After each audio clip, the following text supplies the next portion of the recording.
हमीरपुर जिला के नदौन ब्लॉक में डायरिया के मामले में अब स्थिति कंट्रोल में आ गई है और 1009 मामलों में से केवल अब 4 लोग ही बीमारी की चपेट में रहे हैं।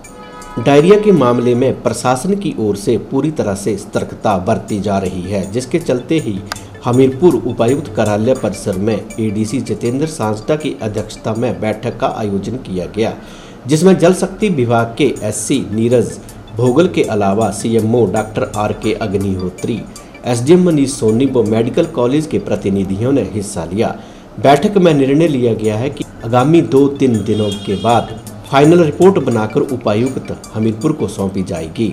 एडीसी जितेंद्र सांसटा ने बताया कि नदौन क्षेत्र में डायरिया फैलने के बाद कमेटी का गठन किया गया था, जिसके चलते कमेटी डायरिया फैलने का कारण का पता लगाया जा रहा है। उन्होंने बताया कि कमेटी के द्वारा पूरे जिले के पानी के स्रोतों के बारे में भी निरीक्षण किया जा रहा है, जिससे आगामी दिनों में किसी प्रकार की इस तरह की बीमारी न फैल सके। उन्होंने बताया कि आज की बैठक में चर्चा की गई है कि बीमारी से निपटने के लिए क्या क्या कदम उठाए जाएं तथा आगामी दिनों में फाइनल रिपोर्ट बनाकर उपायुक्त को सौंपी जाएगी। सांसटा ने बताया कि बैक्टीरिया के ज़्यादा मात्रा में पाए जाने के चलते डायरिया फैला था और अब स्वास्थ्य विभाग के साथ साथ आईपीएच विभाग भी पूरी सतर्कता बरत रहा है। उन्होंने बताया कि डायरिया प्रभावित एरिया में अब पेयजल आपूर्ति बहाल कर दी गई है।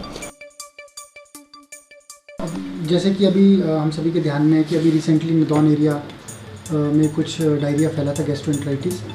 तो इस रिगार्ड में डीसी मैम ने एक कमेटी का गठन किया है मेरी अध्यक्षता में, जिसमें कि एसडीएम, एडिशनल एसपी, सीएमओ साहब और पोल्यूशन कंट्रोल बोर्ड के अधिकारी हैं। तो इस कमेटी को मेनली ये कार्य दिया गया है कि जो बेसिक इस डायरिया फैलने के पीछे क्या रीज़न रहा है, कॉजल रीज़न क्या है इसके पीछे, क्यों ये फैला है, किस किस लेवल पर इसमें अगर कुछ कमियां हुई हैं तो वो किस लेवल पर हुई है। बेसिकली इस मोटिव के साथ इस कमेटी का गठन किया गया है। साथ ही साथ इसमें एक और डायरेक्शंस दी गई है कि जो कमेटी होगी वो इंश्योर करेगी कि जो पूरे ज़िला के बाकी सभी वाटर सोर्सेज हैं उनकी भी नियमित रूप से सफाई होती रहे। तो बेसिकली इन 2 मैंडेट के साथ इस कमेटी का गठन किया गया था। तो आज प्रिलिमिनरी हमने सभी कमेटी मेंबर्स के साथ एक मीटिंग हमने प्रिलिमिनरी की है और फ्यूचर कोर्स ऑफ एक्शन जो है वो क्या रहेगा, किस तरीके से आगे की हमने कार्रवाई करनी है और क्या क्या हमने किस किस डिपार्टमेंट को इसमें इन्वॉल्व किया जाना चाहिए, उसके ऊपर आज चर्चा हुई है। तो अब हम विद इन नेक्स्ट 2-3 डेज़ एक दिन हम मौके पर जाकर स्पॉट पर भी जाएंगे और वहाँ पर डिटेल से इस इशू को समझेंगे और अकॉर्डिंगली जैसे कि आदेश किया गया है उसके कुछ दिनों बाद 2-4 दिन में हम इसकी जो फाइनल रिपोर्ट है वो डीसी मैम को सबमिट करेंगे। क्योंकि पहले भी शायद सभी के ध्यान में भी होगा, जो बेसिकली सीएमओ लेवल पे और जो मेडिकल कॉलेज की तरफ से जो टेस्ट किए गए हैं, बेसिकली जो इकोलाई बैक्टीरिया है उसकी वजह से ही वो काफ़ी मात्रा में पाया गया है, जो अलग अलग सैंपल्स लिए हैं हेल्थ डिपार्टमेंट द्वारा। तो बेसिक रीज़न अभी वही माना जा रहा है इस डायरिया के फैलने के पीछे। सर क्या वहीं सीएमओ डॉक्टर आर.के. अग्निहोत्री ने बताया कि डायरिया के मामले में 9 पंचायतों में आए थे, जिनमें से 57 गांवों में डायरिया फैला था। उन्होंने बताया कि 1009 में से अब 4 ही लोग उपचाराधीन हैं। उन्होंने बताया कि अभी भी स्वास्थ्य विभाग की टीम गांव-गांव जाकर सतर्क कर रही है और पानी को उबालकर पीने की नसीहत दी जा रही है।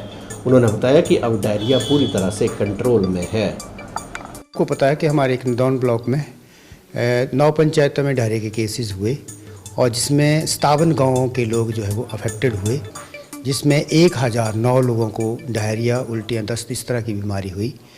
उसमें से जो कल की रिपोर्ट है हमारी, उसमें 1009 में से 1005 लोग जो है वो ठीक हो चुके हैं। सिर्फ 4 लोग ही रहे हैं जिनको थोड़ा अभी प्रॉब्लम है। कोई भी एडमिशन इस वक्त हॉस्पिटल में नहीं है और बाकी सभी लोग जो है वो स्वस्थ हैं। और आगे हम, लेकिन अभी भी हम जो है वो गांव-गांव जाकर सतर्क कर रहे हैं लोगों को, आईसी के माध्यम से लोगों को बता रहे हैं कि अभी भी आपने पानी जो है वो उबाल के ही पीना है और आने वाले टाइम में भी इस तरह की प्रिकॉशन रखनी है। पानी को अगर उबाल के पिए तो इस तरह की प्रॉब्लम नहीं आती है। डायरिया